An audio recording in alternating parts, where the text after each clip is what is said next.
Right, hey guys, how are we doing? Back on another video from Mother's Basement, and today we are finally checking out Warning! Do not read One Piece. I wish I checked this video out a long time ago, because I'm sure this is going to be satirical. I'm sure this is going to be about how once you start, you just can't stop. I'm very lucky that I can't read it on my phone or online. I don't like that experience whatsoever, and I have to have the physical thing. I would say lucky, I've spent so much money buying all 97 volumes of One Piece, but it's been one hell of a journey. Like, as soon as I finish one, I have to get online, I had to buy another, I had to wait for volume 97 to come out, and I've pre-ordered volume 98. It's just, as soon as you get into it, it's like, so let's see what Mother's Basement has to say on this. Warning, do not read One Piece. Why you shouldn't read One Piece, or watch it for that matter. The anime is considerably less powerful than the manga due to filler dilution and production. See, I've not experienced any of the filler, so that is fine. It still packs a wallop if you stick with it, because One Piece is too powerful on two different power levels. Right. The greater of the two is hidden at first, as you'd expect from any series it's so ridiculously long weird. As One Piece. A lot of its true brilliance only becomes apparent once you're several arcs in. Yeah. And you can see how much time and work it spends building the world. up. Oh my god, it's so much going on. When is Shanks gonna do anything? History and depth is hidden behind even the most innocuous, seemingly one-note characters. Yeah. The longer it gets, the more incredible. We find out that like Kaido had a crew with Big Mom and that, and it's just like, oh my god. Takes you on a leisurely paced, comprehensive sightseeing tour around a fully populated fictional planet. Every place they go, there's stuff going on. It's crazy. Selling that magical experience as the manga, possibly even better at some points. What with the filler and movies and all, some of which were written by Ichiro Oda himself. Oh. But what the anime doesn't capture, what it couldn't possibly capture on a weekly TV production schedule, is the insane quality of art. Look how and good it writing is. It's so well every drawn. one of the manga's vast quantity of chapters, which is the part of this series that sucks you in immediately. Yeah. The thing about One Piece that has allowed it to grow to the insane length it has within the notoriously competitive pages of Shonen Jump. Not everyone, I mean, it's still going, like, and there's so much stuff out there. Characters, it really stands out. Often makes those designs look cheaper and goofier than they ought to, but as you read the manga, it quickly becomes impossible to deny how skillfully and diligently Oda works within that style. Definitely. But Look at it. Effort to appear anime cool, the manga more than makes up for with its attention to tiny details, even in some of its tiniest panels, and a remarkable sense of perspective, staging, motion, contrast, and composition, both in individual panels and across. Look at it. And it's not just pretty to look at. That art all exists in service of a staggeringly immense and complex contiguous story, even more dangerously immersive than The Lord of the Rings. Yet somehow, chapter to chapter, arc to arc, and even over the course of whole sagas, it manages to feel every bit as fast-paced and fun as any of its I don't think I've ever been bored or felt like I had to force my way through any of One Piece. Like, that was probably the slowest. I still love that though. No matter how many times you quote this rap, it's still funny, and it does cover all the story basics quite efficiently. Here's how the story somehow haven't heard that with the grand line. This pirate named Gold Roger was the undisputed baddest dude on the ocean until the world government murked his ass. Yes. At which point he declared to the world that he'd left his greatest treasure in One Piece at the end of the Grand Line, and that whoever finds it gets to claim his crown as King of the Pirates. Thus began a chaotic new age of such a cool, but then when you find out everything that's gone on in flashbacks and that later on, like way later on, it's like, oh, there's so much more going on. Spoilers, it's gonna be our hell yes, it has to be. Monkey D. Luffy. Has to. I hate to hear me call him that, since heroes are always giving their meat away to people in need, whereas pirates get to eat all the meat all the time. They do. Still, Luffy is the type who always always helps out a friend in need, and also the type who makes friends with pretty much everyone he meets who's not a complete dick. So, That's true. hero or not, he is... You gotta join my crew! What? We've just met him, Luffy. And at great speeds. Oh, the cat guy. How did that happen?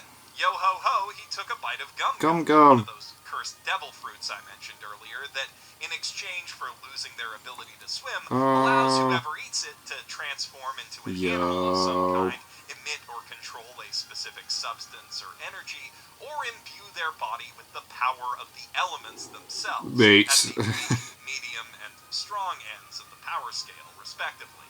There are Zoan, hundreds, maybe Paramecia, thousands and of these Logia, fruits out isn't in it? the ocean, and Luffy's I'm isn't trying a to remember particularly stuff. powerful one, but the cartoonishly creative way he uses it, on top of years of intense Oh, all the physical gear, training, like, make him a evolutions and that. go-to tier fight closer. Or perhaps I should say Bugs Bunny tier, since that's closer to the template we're working with here. Luffy's a playful sort who prefers to do his own thing and rarely starts fights, but whenever some Yosemite Sam asshole with Oh my a god, he chip doesn't on mess his about. shoulder Does not mess ruins his about. adventuring by picking one, he'll finish it in a heartbeat, or in 50 to 100 chapters after a lot of running around. So, maybe Saitama's a better point of comparison. If you break down each big battle of One Piece to its base components, you'll find that most of them fall into the same basic pattern, where Luffy's allies work on shutting Yeah, the fights aren't the main focus at all, and it's a shonen. It's like, huh. Fights don't even last that long usually within One Piece. Almost without fail. And while the fights themselves involve some really fun strategy, Yeah. they tend to operate on a sort of cartoon logic that prioritizes punchlines over punches in all but the most dramatic of encounters. Usopp. Even then, Luffy's prone to being pretty goofy. This means that the series fights, while they are consistently entertaining, varied, and funny, Yeah. are never quite as intense and unpredictable as more action-oriented series tend to be. Which might leave you shonen battle bros thinking you're immune to the greatest dangers of One Piece, but don't Nope. be fooled. You are not. This is an You adventure are not. manga, not a battle manga, where fights are well-earned punctuations on lengthy, fascinating passages of exploration and dramatic build-up. Yeah, there you go. And while other series are better at getting your heart pounding like you just exceeded the recommended dose of G Fuel, and at maintaining the addictive push-pull rhythm of a good back-and-forth brawl, nothing in this entire medium satisfies quite like the simple joy of seeing Luffy finally deck a dude who's had it coming for The whole time. Yeah, man. When Crocodile got that beating, that was so worth it, man. Also means the series Can't wait to see Blackbeard get beat the hell up. in its modes of action. On top of your standard big brawls, one-on-one duels, tournament arcs, and I'll take this guy, you go on ahead fight chains, we've got chases, we've got wacky races, Yeah. we've got Scooby-Doo slapstick horror Oh, comedy. mate, Thriller We've got a Bark. bit where the It heroes was so have to weird. rescue their companion from the grip of a big Oh, yeah. person who's also a heavy sleeper, like some sort of Looney Tune. That last one, by the way, happens on an island. Whole Cake that is Island. a cake surrounded by islands of candy and chocolate and It makes ice sense when you cream, understand Big where Mom's all power. of the flowers and trees and hills have singing faces, like something out of a Betty Boop cartoon. Yeah. And that's just one of dozens of aesthetically disparate I reckon the settings anime is that so One Piece weird with somehow that. manages to make fit together into its segmented yet seamlessly cohesive world. The series leverages its length to take you literally everywhere you can imagine, like an odyssey through an entire library of whimsical storybooks where a lot of wars happen to happen, because the storybook political situation is pretty realistically messed up, Yeah. actually. Yeah. Of Very course, much. a journey that long is only going to be as fun as the folks who join you on it, but luckily, Luffy's crewmates are every bit as lovable and Hell yes, they are, and there's so much in their own different, ways. like, Each carries a characteristics dream just within as them, big like, as his, too, they all which stand they all out. work together to help each other reach. Zoro, future greatest swordsman in the world, Hell is a yes, he stubborn will ox be. with a mind as sharp as a katana Oh, it's when weird it seeing him comes with to two eyes. sword fighting, and dull as a boken for pretty much everything else, especially directions. Fortunately, Nami... That's such a memeable thing as well. You see memes all the time. I love that I get these jokes now. which she intends to map in their entirety one day. That isn't the only way she might take you you for a ride, as she's a bit of a con artist with a nose. Oh, yes, she is. Gold! As soon as there's gold involved, she's gonna get it. Never betray her friends. More than once. Hmm. As liars go, though, she's got nothing on Usopp, who's earned his Pinocchios by telling countless whoppers about his bravery and skill as a pirate. but don't they, warrior, like, among come many true, other like things, his lies? Always planning to be long gone before he actually has to back them up. But his sense of self-preservation can never seem to overcome his pesky sense of absolute loyalty toward the captain and crew, Yeah. so he ends up faking it till he makes it time and again. I'd say he's my personal top straw hat, and has been Oh, from the okay. beginning. Cool. For about as long, I've had more mixed feelings Sanji. toward Sanji, the crew's resident cook and second toughest fighter, tied with Zoro, because he's also the manga's resident Mineta, and as Yeah, he has some weird moments. Gets old in way fewer than 1,000 chapters. The thing is, though, Sanji's also At least a it's, pure like, princely consistent type with his hero character and doesn't just with a disappear. strong code and unflinchingly kind heart that makes him the coolest straw hat when he's not being the lamest. And Yeah, as soon as there's no ladies involved, he's so freaking cool. flaws round him out and ultimately enhance that coolness. Oh. Mostly. This is supposed to be a brief overview of the various dangers of One Piece, not an exhaustive survey, so I probably shouldn't cover the rest of the crew, but rest assured that each is as deep and dangerously lovable as the four I just described. Definitely. Especially Chopper, and especially Nico Robin, and especially Frankie, and especially Brooke, Brooke, and especially Jinbei, and especially Vivi, and especially Karoo. Karoo's Don't so ask me to pick freaking favorites. cool. I can't do it. I love these wacky pirates more than my own friends and family, and you Oh. will too, should you foolishly ignore my warning. One Piece I'm is not like that a invested. JRPG, the coolest party ever assembled. Each one specialized to fill an essential role, each a viable fave for their personality and design alone, and all of them contributing to an irresistible group dynamic orders of magnitude more charming than the sum of its parts. Every 100-chapter-ish sequel in that JRPG franchise keeps that whole party together to tell a new, mostly self-contained story, while adding one or More two to the new permanent world players and that. to the Oh, roster, Jinbei's so plus cool. dozens of temporary guest characters, many of whom are just as wonderful. Bon Clay is the realest of real ones. Bartolomeo is the most relatable character in any manga ever. Yeah. Buggy the Clown is just incredibly sad in the funniest possible Yes, way. he is. And again, And in danger he's of part of an overstepping the scope of really this interesting video. It's backstory. hard not to, though, when the character writing is so good, it literally made me cry About a over boat. a drawing of a boat. Yep. Almost Yep. any one of That these happened to supporters be would as the well. best secondary character in almost My girlfriend any walked other out of the show bathroom and I in was just in manga. tears. It's And like, there what? I are was like, so many of the them. merry-go. Half the arcs introduce enough unique characters to fill a small town. What sets the Straw Hats apart, then, is that each of them could easily be a full protagonist in their own right. In fact, Yeah, that's true. all of them fill that role in at least a few of the B and A plots of the series' various sagas and arcs, which helps all those stories feel connected and personal, even as they expand to a global geopolitical scale. The Straw Hats all seem fairly static and archetypal at first glance. Given how complex this story gets, they need to be easily understood for it to remain even remotely accessible. That's true. Yeah, I guess, yeah. However, across hundreds upon hundreds of chapters, they reveal cavernous hidden depths and grow, albeit at a glacial pace, along character arcs stretching well beyond the immediate horizon. Even in the most recent storylines, which I'm just getting to now, I find myself learning new, earth-shattering things about this crew that I thought I understood 20 Oh my god, Sanji's backstory. chapters ago. And many of those revelations were set up that far back, incredibly enough. Amazing. One Piece has plenty of that zany, making it up as we go along energy found in shonen manga greats. But, like, you just know that it's, like, for instance, been planted 9 there. of the most vitally important post-time skip characters, the supernovas, were made up at the last minute in one especially productive week. But while Oda gives himself a lot of leeway in how he gets from point to point and isn't afraid to take fun detours, the overall roadmap of One Piece has been laid out since near the beginning, and he's I'm not always surprised. known how it's gonna end. Yeah, that's crazy. I That originally is thought crazy. the Thriller Bark was just a fun diversion that wouldn't have much bearing on the plot, and continued to hold that opinion for like 200 chapters.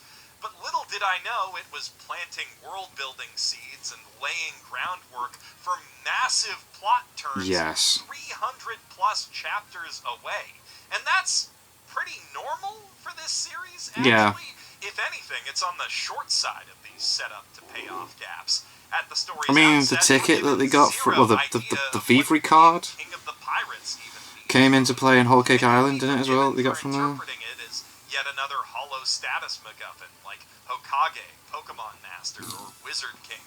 But after you followed him through some 500 chapters of adventuring, you finally come to understand that it's actually a deeply philosophical aspiration that speaks to a greater truth about what it means to be human and to live, as they say, in a society. All of that philosophy is present from the very start of Luffy's tale. It informs all of his actions, and a lot of his dialogue alludes directly to it. But at the same time, most of that only lines up in hindsight, and this clarification of purpose sheds new light on a lot of things he's said and done up to that point. When you read back through earlier chapters after seeing where it all leads, it's like a whole new adventure all over again. Right, because it's so different. Clues that are obvious in retrospect, which in turn point to potential portents of even greater reveals still yet to come. Events and places get reinterpreted in the context of the much I don't know whether I could go back to Volume 1 and go through again. I mean, it'd be fun to, but I'm reading Berserk now, and that's great. Pirate strangers have become close friends and hated nemesis. The series pulls off a lot of long con narrative magic tricks, but this way the things that make later arcs so good also retroactively improve all of the older parts that they're building on is perhaps the most impressive. One Piece just gets better and better as it goes along. It really but does. It has also simultaneously always been good. that good. Yeah. Which only makes sense if you know what goes into it. Eiichiro Oda is the sort of meticulous perfectionist who, despite having had the broader arcs of this story mapped out since it started, still spends entire days just thinking about the direction each chapter should take before he starts drawing. Damn. And lest you think that lengthy pre-production plot planning process might detract from the time he has to draw, something he still does entirely by hand with a pen and That's paper, incredible if that's the he case. simply chooses not to sleep. The man Oh, wakes up okay, at that's 5 fine. I'm glad. goes to bed at 2 a.m. and spends every interceding minute that he's not eating or pooping making One Piece. Oh my god. Once the manuscript's handed in, he spends a bit of time with his family and then passes the fuck out until it's time to do it again. And what I'm Damn. describing is not crunch. It's the normal weekly work schedule that he's been keeping up for 24 years. That's crazy. Was it 97? Yeah. Breaks. He took a month-long vacation once back in 2010 after the series hit its time skip, but aside from occasional weeks off, that's it. Oh my god. I can't even fathom how much G Fuel I'd need to live. Let's keep pushing that. I'd probably end up saving thousands using the promo code BASEMENT to get 30% off, link in the doobly-doo. Obviously, this is not healthy. In fact, no way. Have hospitalized Oda at least once a few years ago, what? After which he started fitting more regular breaks into his schedule and added time on an exercise bike to that eating/pooping block I mentioned Right. earlier. In general, mangaka overworking themselves is way too common. And yes, it very much is. I hear a lot of horrible stories. Literally die from it. Most recently, Kentaro Miura. That said, in Oda's specific case, it is as much a product of his personal dedication to this work of art as it is the broader systemic problem. It's not just the system. And I think that dedication, at least, is admirable. Definitely. And a big part of what makes this manga so good. You could even call Oda Patient Zero for the infectious obsession that makes this series so damn dangerous. Oof, Oda does have so the damn systems dangerous. to take some of the load off by drawing in the backgrounds, but never the characters or effects. Anything that moves, he draws himself to ensure that the art carries the proper feeling. The assistants also help with cleanup work like inking and screen tones, which One Piece doesn't use for shading. Mate, it FYI, looks so all good. that's cross-hatched in by hand. Grayscale is only Incredible. used for depth of field effects or to indicate flashbacks. Right. And on that note, Oda also redraws every single panel he flashes back to. No way. Every time he flashes back to Really? it. Because his readers are paying him for 16 to 20 pages of new drawings each chapter, and if he photocopied old art, he'd personally feel like he was ripping them off. Oh my god. There is not a human being alive who works harder or That's crazy. That's produces absolutely... more That's value blowing my than brain. Eiichiro That's Oda. blowing my brain. Therefore, fun fact, any person with more money than Oda, approximate net worth $200 million, definitely stole some or most of it. But that's a topic for another manifesto video. The result of this insane Damn. work ethic is 18,000 pages and countless panels of artwork so far that is consistently great and quite often breathtaking. And that's not even counting the illustrations at the start of each chapter, many of which are full-color, 2-page spreads that he colors himself with markers. Oh And my again, god, I this is all just didn't- part of his regular monthly workflow. didn't realize he did all that as When well. Oda goes hard for a big event, god damn does he ever go hard. Marineford, the final climactic arc before the series' big 2-year time skip, depicts not just a big shonen battle, but an entire goddamn shonen war Yeah, between it's absolutely just about incredible. all of the supporting characters and villains introduced in the last 500 chapters, plus dozens of new unique power users. It's just everyone fighting everyone. It really is. It's all out. It's absolutely epic. If you've not seen Marineford, jeez. Consisting almost entirely of 2-page And Shanks doesn't do anything. He just turns up on his step. I can't think of anything. There's really nothing else like Marineford in manga or any other medium. Avengers Infinity War and Endgame combined pale in comparison to the scale of its cast and action and the sheer scope and number of Definitely long-running will give him that. Yeah, there's so much more going on in One Piece. pays off and sets up. And while that's arguably the biggest flex of Oda's writing career, plenty of other parts of One Piece show just as much thought and effort, including the climactic fights of every other story arc. On top of being the hardest worker, Oda's by all counts a wonderfully kind man and deeply enthusiastic about talking to his fans. The SBS Q&A pages spread throughout each manga volume, in which he's A'd over 1,200 Qs so far, Oh my are God. almost as fun to read as the story itself, with their own running gags and even recurring characters. And one of those is Kohei Horikoshi, the creator of My Hero Academia, whose first piece of art ever published in Jump was a submission to Usopp's art gallery. Cool. And he is far from the only mangaka who was inspired by Oda directly. Cool. SBS also offers plenty of interesting insights into the man himself and his creative process, not to mention really important questions about the series' deep lore, such as which of the Straw Hats chew the ice in their drinks, and should you Wow, find such yourself detail. wondering if a given devil fruit power also works on its user's penis, Oda's always willing to answer, and the answer is always yes. The series' action, humor, characters, and world building are all potentially inescapable mind traps, but this innocuous little bonus column is perhaps the single most dangerous thing about One Piece, and should be avoided at even more all costs than the rest of it. If you ignore all of my other warnings and start reading One Piece just to see if it's actually as dangerously good as I'm making it out to be, you might still be able to muster the willpower to deny yourself and make it back out. Right, But I once you doubt it. start standing for Oda, and if you read the SBS, you will have absolutely no choice in that manner. There's no going back. It's possible to dismiss One Piece, even after giving it a fair shot, and getting a good ways in as just a silly cartoon pirate story that happens to be very long. One manga out of many with outsized ambitions, but It's also incredible, some guys. pacing Raw. and cliche writing, especially compared to the efficiency and creativity of modern shonen masterpieces like Jujutsu Kaisen's crazy. Or... Good, but not that good.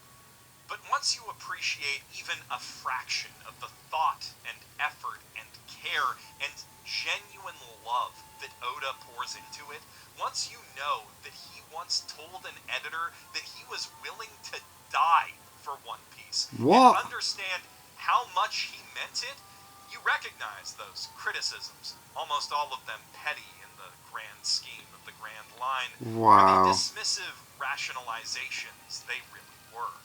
You realize that you were just scared of One Piece, searching for a reason to look away, because all the while you've been staring it down, pondering if it's really worth catching up on over the dozens of other great stories you could be consuming in the same amount of time. You were really staring into the face of God, grinning maniacally as he bestows upon you the divine revelation that yes, Luffy could totally skip rope with his weenus. Damn. And yes, that fact will be plot relevant in 500 chapters. Then you simply weep as you accept the inevitable and eternal and commence the sacrificial binge, followed by the ceremonial wait for next chapter. And the most fucked up part of all is, you love it, and you want to, need to, share that love. So, stay away from One Piece, unless you want to be one of us.